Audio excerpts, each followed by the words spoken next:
Hi friends, எல்லோரும் எப்படி இருக்கீங்க? நல்லா இருக்கீங்களா? இன்னைக்கு சூப்பராகிட்டு காலையில் பிரேக்ஃபாஸ்ட் லஞ்சும் பார்க்க போகிறோங்க. வீடியோ கடைசி வரை ஸ்கிப் பண்ணாமல் பாருங்கள். வீடியோ உங்களுக்கு பிடிச்சிருந்துன்னா லைக் பண்ணுங்கள், ஷேர் பண்ணுங்கள், கமெண்ட் பண்ணுங்கள். முதல் முறையாக பார்க்காத இருந்தால் சப்ஸ்கிரைப் பண்ணி வைங்க. அப்போ தான் நாங்கள் போடுற வீடியோலாம் உங்களுக்கு உடனே அப்டேட் ஆகும். காலைல பிரேக்ஃபாஸ்ட்டுக்கு வந்து இடியாப்பமும் சட்னி வச்சுருக்காங்க. இடியாப்பம் வந்து சாப்பிட்டாட்டு பஞ்சு மாதிரி வர்றதுக்கு அக்னி சமையலில் இந்த வீடியோ வரும் பாருங்கள். இதில் ஒரு சீக்ரெட்டாட்டு ஆட் பண்ணியிருக்கேன். டிஃப்ரெண்டான முறையில் பண்ணியிருக்கேன். ட்ரை பண்ணிவிட்டு எப்படி வந்துச்சுங்க அதை கமெண்ட்ஸ் பண்ணுங்கள்.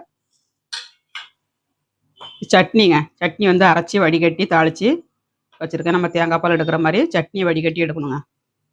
சூப்பராக இருக்கும் டேஸ்ட் வந்து. பிரேக்ஃபாஸ்ட் பார்த்தாச்சுங்க. லஞ்சு பார்க்கலாம். மதிய லஞ்சுக்கு வந்து சுட சுட சோறுங்க.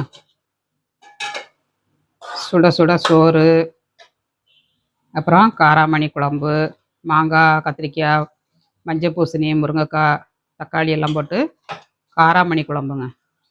வீடியோ வந்து சேனலில் வரும் பாருங்கள். அப்புறமா வந்து தயிர் வச்சுருக்கேன். கீரை கடைஞ்சிருக்கேங்க. காராமணி குழம்புக்கு வந்து கீரை கடையிறது ரொம்ப டேஸ்ட்டாக இருக்கும். கூட்டு வைக்கலாம், அப்பளம் சுடலாம். நீங்கள் ரொம்ப நல்லாயிருக்கும். இது அன்றைக்கி எங்கள் வீட்டில் லஞ்சு. சாப்பிடும்போது கடைவாங்க. இப்போ 11 மணி தான் ஆகுது. 1 மணிக்கு சாப்பிடும்போது கடைஞ்சி சாப்பிட்டோம்னா டேஸ்ட் நல்லாயிருக்கும். கடைஞ்சி வச்சாக்கா டேஸ்ட் நல்லா இருக்காதுங்க. அதனால் சாப்பிடும்போது கடைஞ்சி சாப்பிடணும். எங்கள் வீட்டில் லஞ்சும் பிரேக்ஃபாஸ்ட்டும் பார்த்தாச்சுங்க. எங்கள் வீட்டில் லஞ்சும் பிரேக்ஃபாஸ்ட்டும் பார்த்தாச்சு. உங்கள் வீட்டில் இந்த லஞ்சு பிரேக்ஃபாஸ்ட்டும் கமெண்ட்ஸ் பண்ணுங்கள். மீண்டும் நெக்ஸ்ட் வீடியோவில் சந்திப்போம்.